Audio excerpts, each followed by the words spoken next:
Doktorlar yetishdi, oyoqdan olib, yuragiga tomir qo'yamiz deb. Lekin oyog'imni qarasam, tomirdan olinmagan. Shunaqasi ham bo'lar ekanmi deb hayron bo'lib qoldim. Men Rahmonov Hamidilla yotishim 54da. Anjina yurak kasalligida shu больницаga keldim men. Doktorlar yetishdi. Yuragimning ikkita tomiri yopilib qolgan ekan. Yuragimning 3-tomiri yopilish arafasida ekan. 3-tomiri yopilib qolsa, yuragim to'xtab qolar ekan. Mana o'zinglar qaranglar, oyog'imdan tomiri olinmagan. Mana but-butmana. Yurak operatsiyani muvaffaqiyatli chiqdi, Xudoga shukr. Qolgani hammasi yaxshi. Bu больница nufuzli больница ekan. Yurak operatsiyalari uchun doktor Oybekni tavsiya etaman.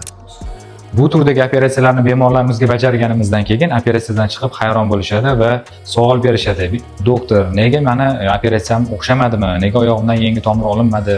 Operatsiyamda yangi tomir qo'ymadingizmi degan savollarni berishadi. Aynan bu bemorimizda biza oyoqdan emas, to'sh suyagini ikkita chetida joylashgan ichki ko'krak arteriyalarni ajratib oldik va bemorning 3 ta tomirini toraygan, yopilgan joylarning davomiga yangi tomir ulashga muvaffaq bo'ldik.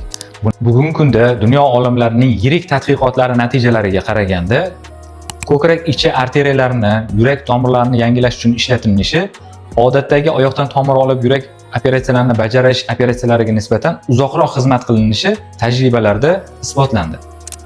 Bemorning yoshi 54 yoshdaligini hisobga olib, bemorga bizning operatsiyalarimiz uzoq yillar xizmat qilishi uchun biz aynan shu usuldan foydalandik. Bu usul dunyo tajribasida o'z o'rnini topgan va butun dunyoda yurak operatsiyalarining yoshlarda qo'llaniladi va uning o'z standartlari, ko'rsatma va qarshi ko'rsatmalarini hisobga olib, biz standartdan chiqmagan holatda bu bemorlarga biz uzoq yillarga yetadigan aorta koronar shuntlashning yangi avlod operatsiyalarini bajardik.